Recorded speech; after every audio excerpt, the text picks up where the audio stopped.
Yo, what's up mga boss? Kapapasok lang na balita, itong si Tambalolo na walang iba, si Silver Boy Tae, may banta dito kay Milan Milindo. Natatandaan natin mga boss, no, na challenge itong si Tambalolo na magpa-body shot para matigil na yung kahibangan niya mga boss. At damay pa dito si Pau Salud. Pero ngayon mga boss, sabi niya dito, antayin mo mamaya mag-live ako yung debunking ko. Yung parang ganun pagkakasalitan niya dito mga boss. Kaya siguro, antabayan na natin to mga boss.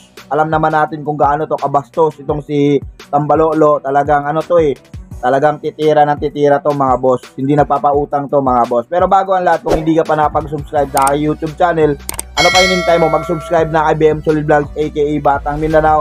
Siyempre, bakit mo isa-subscribe yan? Kasi unang-una mga boss, ako yung kaibigan mong totoo na hindi mag-iwan sa inyo. Okay, medyo ano pa rin tayo.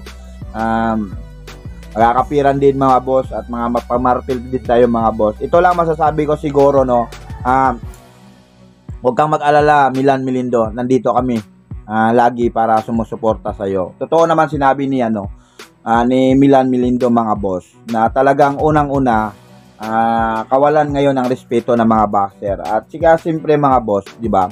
Nararamdaman ni Milindo yung ganong uri mga boss kasi boxer siya. At saka naging walang halaga na sa mata ng mga tao mga boss nang dahil lang sa isang tao din, which is itong si Tambalolo mga boss, di ba? Kita mo naman mga boss, pinag-aaway-away niya, tapos di ba makikita mo naman mga boss kung sino talaga yung nag-uumpisa dito. Napareact lang, nasaktan yung damdamin ni siyempre itong si Milan Milindo as a boxer mga boss. Wala nang galang kasi mga tao. Bakit? Saan ba nag-umpisa? Dahil unang-una mga boss, dyan kay Tambalolo. Kaya nararapat lang sa kanya na sa pagsabihan na kung lakas man lang ang pinag-usapan, di ba? O yung parang matapos ng kahibangan ninyo, i-try niyo, subukan niyo magpa-body shot kay Casimero. Ano bang masama doon?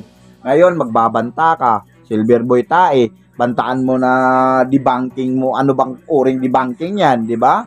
O mag-retaliate ka, yung parang ganun. Ano ba?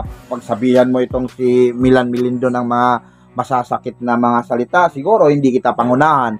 Pero honestly, wala naman talaga. Wala naman talagang masakit na salita itong si maliban lang doon sa kahibangan, yung parang ganun. Pero totoo naman talaga yon at dapat mong tanggapin yon kasi unang-una, mangmang ka naman talaga. Pulpul ka.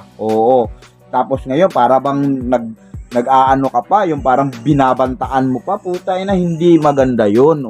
At saka siguro mga boss, mamaya ating ating aantayin at siguro marami tayong magawang dito content patungkol dito sa naugna na yung parang namumuo na labanan dito sa social media. Kilala naman natin to si Tambalolo mga boss. Walang kakwenta-kwentang tao. Kaya babanat at babanat din yan. Pero ito lang, masasabi ko sa iyo, Milan Milindo, nandito lang kami sa likod mo, sa harap mo, sa tagiliran mo, ipaglalaban ka namin. Kasi bakit? Alam namin kung ano yung intention mo sa puso mo. That's all.